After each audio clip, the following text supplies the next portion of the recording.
Hello សួស្តីអ្នកទាំងអស់គ្នា Welcome back to Watashifa ថ្ងៃនេះយើងនឹងមកបន្តសាច់រឿង Love and Lies នៅក្នុងអេពីសូតទី4ទាំងអស់គ្នាខ្ញុំដឹងថាអ្នកទាំងអស់គ្នាចាំខ្ញុំយូរហើយខ្ញុំមកចង់និយាយបែបទេឥឡូវយើងចូលទៅកាន់សាច់រឿងយើងទាំងអស់គ្នារីរីណាក៏បានមកលេងផ្ទះរបស់នេជីម៉ាម្ដងនៅពេលនោះឪពុកម្ដាយក៏បានសួរថាតើពួកគេនឹងបានថើបគ្នាហើយនៅពីអ្នកនឹងដូចឲ្យឡើងកាំងនិយាយលេងចេញហ្មងប៉ុន្តែវាជារឿងធម្មតាទេសម្រាប់គូស្នេហ៍ទូទៅការគាត់នៅពីក្មេងវិញគឺគាត់មានភាពស្និទ្ធស្នាលគ្នាតាំងពីដំបូងមកម្ល៉េះហើយការថើបនឹងគឺមិនចេះគ្រប់គ្រាន់សម្រាប់ពួកគាត់ឡើយដោយសារតែនេះជាតំណែងដំណងដំបូងរបស់ពួកគេគាត់ចង់ឲ្យពួកគេនឹងអនុវត្តឲ្យបានច្រើនបន្ទាប់ពីញ៉ាំបាយហើយរីរីណាក៏បានទៅលេងបន្ទប់របស់នេជីម៉ាប៉ុន្តែនាងដើរខុសផ្លូវនេជីម៉ាក៏បានចាប់ដៃនាងនៅពេលនោះដែរនាងមានអារម្មណ៍ថាចម្លែកនៅពេលដែលនេជីម៉ាសួរទៅនាងក៏បង្វែររឿងថានៅទីនេះវាពិតជាក្តៅខ្លាំងណាស់មកដល់បន្ទប់ឃើញថាវាឡើងរាយប៉ាយពេញនឹងនេជីម៉ាបានសម្អាតវាព្រឹកមិញប៉ុន្តែគាត់រកឃើញសៀវភៅចាស់មួយក៏រវល់ទៅអានវាភ្លេចរៀបបន្ទប់ទៀតទៅរីរីណាមិនអាចនៅទាំងបែបនេះបានទេនាងក៏សម្អាតវាតែមិនផ្លែតនាងសម្អាតឡើងស្អាតនេជីម៉ាមានអារម្មណ៍ថាអស្ចារ្យនៅពេលដែលបន្ទប់របស់គាត់នឹងមានមនុស្សស្រីនៅទីនេះដូចជាការសម័យរបស់គាត់ថាមានក្លិនក្រអូបនៅទីនេះអាប៉ែនឹងគិតអីវែងឆ្ងាយទៀតស្រាប់ពេលនោះដែររីរីណាភ្ញាក់ផ្អើលនៅពេលដែលបានឃើញរូបរបស់តាកាសាគីវាគឺជាអាល់ប៊ុមរូបភាពនៅពេលដែលពួកគេបញ្ចប់ការសិក្សានៅបឋមសិក្សានេះជារូបដែលពួកគេធ្វើដំណើរទៅបោះជំរំហើយវាក៏ជារូបតែមួយគត់ដែលនេជីម៉ាមានព្រោះគាត់មិនដែលថតរូបនៅសាលាឬក៏នៅក្នុងថ្នាក់អីនោះទេតាមពិតទៅមូលហេតុដែលគាត់ទិញរូបនេះក៏ព្រោះតែមានរូបតាកាសាគីនៅពីក្រោយនេះជារូបតែមួយគត់របស់ពួកគេទាំងពីរប៉ុន្តែតាកេដាក៏នៅទីនោះផងដែរពេលដែលនេជីម៉ាលងស្លាញ់ទៅលើតាកាសាគីគឺជាពេលដែលគាត់បានប្រគល់ចូលលុបទៅឲ្យនាងគាត់ប្រហែលជាចូលចិត្តនាងយូរមកហើយមិនមែនទៅថ្ងៃនោះទេ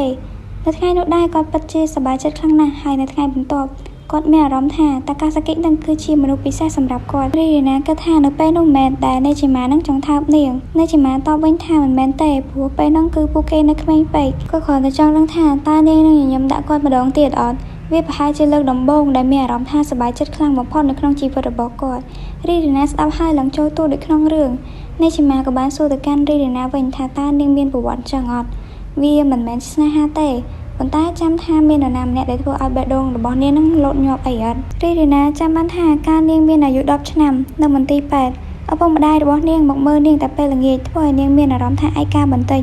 មានគ្រូពេទ្យក្មេងម្នាក់ដែលដឹងថានាងឯកាប៉ុណ្ណា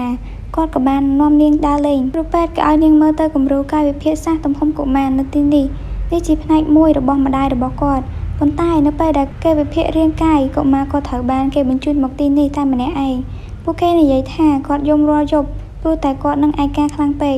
រីណាគិតថាក្មេងប្រុសម្នាក់នោះក៏ដូចជានាងដែរបន្ទាប់ពីនោះមករកពេលដែលនាងឆ្លងកាត់រូបគំរូកាយវិភាគសាស្ត្រមួយនេះបេះដូងរបស់នាងចាប់ផ្ដើមលោតញាប់ជាពេលដែលនាងគិតថាវាប្រហែលជាស្នេហានេជីម៉ាមិនគិតបែបហ្នឹងទេគាត់គិតថាប្រហែលជានាងនឹងមើលរឿងច្រើនពេកប៉ុន្តែកាលហ្នឹងគឺនាងមិនមានអារម្មណ៍ថាចង់ថើបអ្វីនោះឡើយនេជីម៉ាគិតថាថើបមិនបើមកលកាំងហ្នឹងនិយាយមកដល់ការថើបវិញធ្វើឲ្យនាងនឹកឃើញទៅដល់ពេលដែលនាងប្រាប់ឲ្យនេជីម៉ានឹងថើបទៅកាន់តាកាសាគីម្ដងក្នុងមួយថ្ងៃនេជីម៉ាមិនដឹងលាក់បែបណានោះទេគាត់ក៏ប្រាប់តាមត្រង់ទៅថាគាត់ពិតជាបានថើបនាងពិតមែនក្រោយការថើបមួយហ្នឹងគឺនេជីម៉ាមិនដឹងថាតាកាសាគីសប្បាយចិត្តឬក៏អត់នោះទេប៉ុន្តែចំពោះគាត់វិញគឺសប្បាយចិត្តណាស់មើលទៅរីណាដូចជាមិនសូវស្រួលនេជីម៉ាក៏បានសុំទោសប៉ុន្តែរីណាប្រកែកថានាងមិនបានកាត់អ្វីនោះទេប្រកែកចុះប្រកែកឡើងរីណាក៏បានដួលទៅលើនេជីម៉ាអំឡុងពេលនោះដែរអ៊ីជូជូនិងយ៉ាជីម៉ាក៏បានមកដល់ដែលមកពីក្រសួងសុខាភិបាលការងារនិងសកម្មភាពបន្ទាប់ពីការប្រកល់ភារកិច្ចឲ្យពួកគេហើយអ៊ីជីជូក៏ចាប់ផ្ដើមធ្វើការសម្ភាសទៅលើពួកគេហើយនាងក៏បាននិយាយថាមើលទៅបរិយាកាសនៅទីនេះវា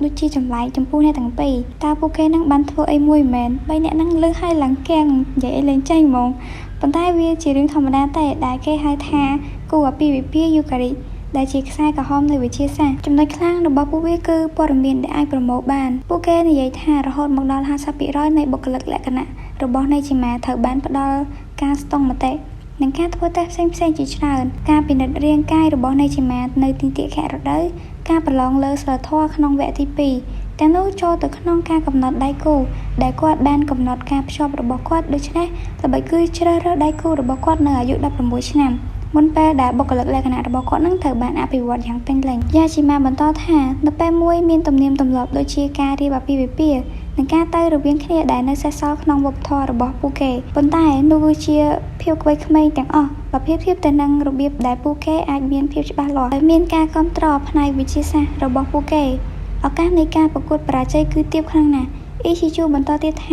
ាស្តង់ដាររបស់ពួកគេកម្រនឹងយករូបរាងខាងក្រៅហើយយកវាមកពិចារណាក៏ដូចជាមានសម្រស់ស្អាតនិងមានដើមទ្រូងធំគិតថានាងពិតជាគួរឲ្យចាប់អារម្មណ៍ណាស់មែនអត់ប៉ុន្តែបន្ទាប់ពីការវិភាគជាច្រើនឆ្នាំពួកគេបានកំណត់ថាការយកចំណូលចិត្តខាងរាងកាយមកពិចារណាវាពិតជាធ្វើឲ្យអាពាហ៍ពិពាហ៍នឹងបរាជ័យមនុស្សមិនលងស្នេហ៍នឹងរូបរាងខាងក្រៅទេនេះគឺជាការសន្និដ្ឋានបែបវិទ្យាសាស្ត្រអ៊ីស៊ីជូក៏បានសួរទៅកាន់នេជីម៉ានិងរីរីណាថា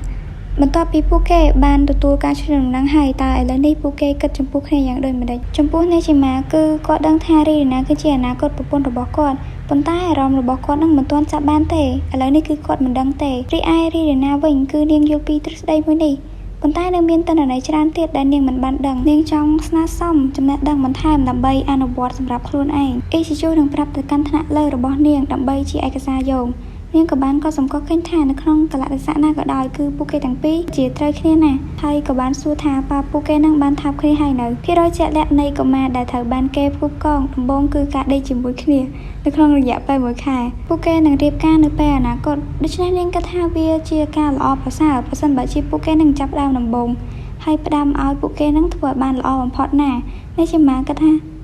ាដេកជាមួយនឹងរីរីណាមិនមែនហើយរីរីណាវិញក៏បានប្រកែកថាវានឹងមិនអាចកើតឡើងទេមុនពេលពួកគេត្រឡប់ទៅវិញអ៊ីស៊ីជូក៏បានសួរទៅកាន់នេជីម៉ាអំពីផ្ទះរបស់តាកាសាគីផងដែរពួកគេនឹងទៅទីនោះបន្ទាប់នេជីម៉ាក៏បានប្រាប់ថានៅក្រោយសាលាបឋមសិក្សាទី2នៅជិតសួនរីរីណាឮហើយចង់ដឹងមានន័យថាតាកាសាគីនឹងទទួលបានការជូនដំណឹងពីរដ្ឋាភិបាលមែនទោះបីជារីរីណាជាមិត្តភក្តិរបស់តាកាសាគីក៏ដោយក៏នាងមិនអាចប្រាប់បានដែរព្រោះនេះគឺជាការសម្ងាត់របស់រដ្ឋាភិបាលនៅពេលដែលពួកគេចេញទៅបាត់នេជីម៉ាវិញគឺឡើងភាំងផ្លឹកព្រលឹងហោះទៅស៊ីផលិតបាត់ហើយនៅពេលដែលដឹងថាតាកាសាគីនឹងទទួលបានការជូនដំណឹង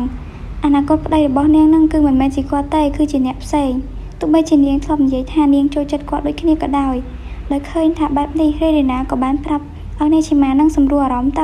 ៅវាមិនមែនជាការពិតទេនោះប្រហែលជាបងប្រុសរបស់នាងឬក៏បងស្រីរបស់នាងប៉ុន្តែតាមដែលដឹងគឺនាងមិនមានបងប្រុសឬក៏បងស្រីអីនោះទេធ្វើឲ្យនេជីម៉ានឹងអស់សង្ឃឹមមកលេងរីរីណាបន្តថាបើសិនជានេជីម៉ានឹងស្រឡាញ់តាកាសាគីខ្លាំងជាងនេះខ្លាំងបំផុតនាងនឹងជួយគាត់ប៉ុន្តែបើសិនជាអត់ទេគឺនាងមិនជួយគាត់ឡើយនេជីម៉ាចង់បោះបង់ដោយសារតែការជូនដំណឹងរបស់តាកាសាគីបើសិនបើជាអញ្ចឹងមែនគឺរីរីណាពិតជាខកចិត្តនឹងគាត់ណាស់នេជីម៉ាក៏បានអរគុណរីរីណាគាត់ពិតជាខុសវាមិនមែនជាពេលដែលគាត់ត្រូវចោះចាញ់នោះទេ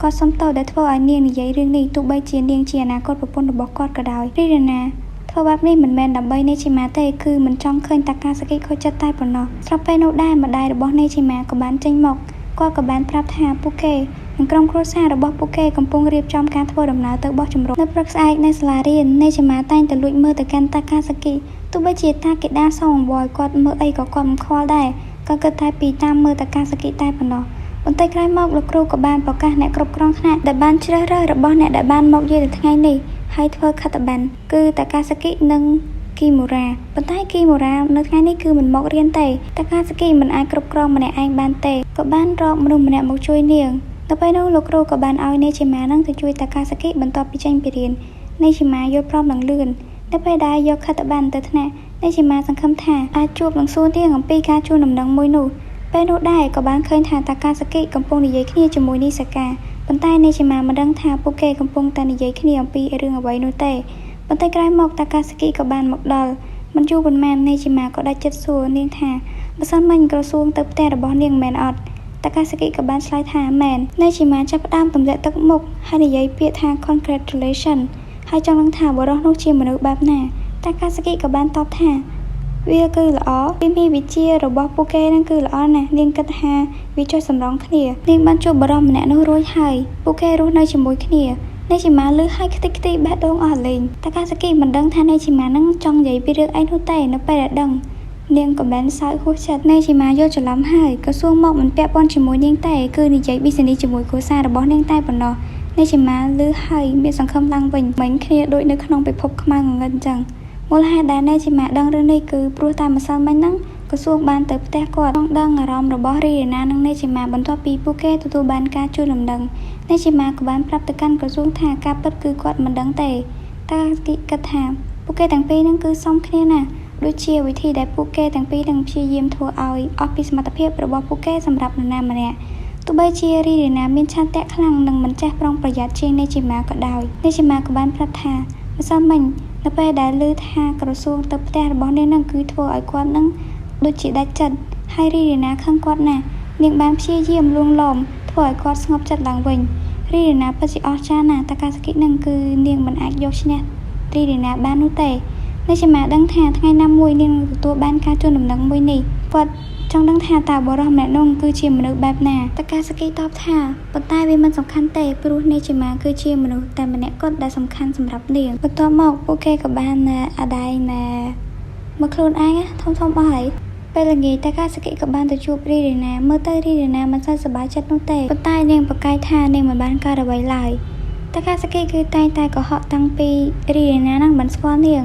មានរឿងដែលតាកាសាគីត្រូវការពារទោះបីជានាងត្រូវតែកុហកដើម្បីធ្វើវាក៏ដោយប៉ុន្តែនាងមិនទាន់បានរកឃើញវិធីកុហកខ្លួនឯងនៅឡើយទេនៅពេលយប់រីណាក៏បានខលមកកាន់នេជីម៉ាចង់ដឹងថាតើនេជីម៉ាបានសួរតាកាសាគីអំពី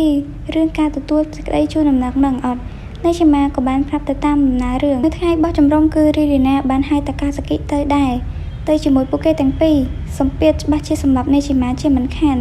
គាត់ក៏បានសុំរីណានឹង9មិត្តភក្តិម្នាក់ទៅដែរហើយម្នាក់នោះគ្មានណានៅទេគឺជានីសិការបស់យើងនឹងឯងនីសិកាគាត់មិនចង់ទៅទេគាត់មិនដឹងថាគាត់ទៅធ្វើអីផងនេជីម៉ាក៏បានប្រាប់ថា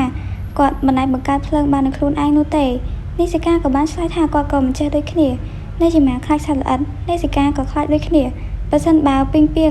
ចង្រិតអីចេញមកគាត់ច្បាស់ជាយំមិនខាននេជីម៉ាបើសិនបើវាជាមួយខ្លាឃ្មុំគឺគាត់នឹងចាញ់នីសិកាហើយអ្វីដែលគាត់ធ្វើឲ្យនេជីម៉ានឹងគិតថាគាត់នឹងអាចប្រកួតឈ្នះបាននិយាយបែបណាក៏នីសិកានឹងមិនព្រមទៅដែរដោយអស់ជំរឿនេជីម៉ាក៏បានសុំមកវល់ហើយគាត់នឹងធ្វើអ្វីគ្រប់យ៉ាងដែលនីសិកាចង់បាននីសិកាប្រាប់ថាបើអញ្ចឹងទិញនំអង្គដាក់សាយពូនស្ទ្រូប៊េរីគាត់3មកអញ្ចឹងនេជីម៉ាក៏បានអរគុណនីសិកានឹងគឺជាអ្នកជួយសង្គ្រោះជីវិតរបស់គាត់ព្រោះគាត់មិនដឹងថានឹងដោះស្រាយជាមួយតាកាសាគីនិងរីណាដោយខ្លួនឯងដោយរបៀបណានោះទេនីសិកាលើកឲ្យភ័ក្របន្តិចជុំ 2 in 1 មែន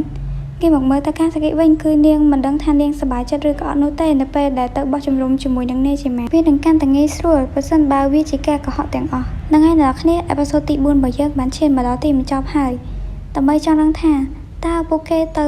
ត្រៀបបោះតង់ទាំងអស់គ្នាហ្នឹងវានឹងមានរឿងអ្វីកើតឡើងហើយនេជីម៉ានឹងអាចដោះស្រាយជាមួយពីរអ្នកហ្នឹងបានអត់កុំភ្លេចតាមដានទាំងអស់គ្នាអូខេ bye see you next episode thank you guys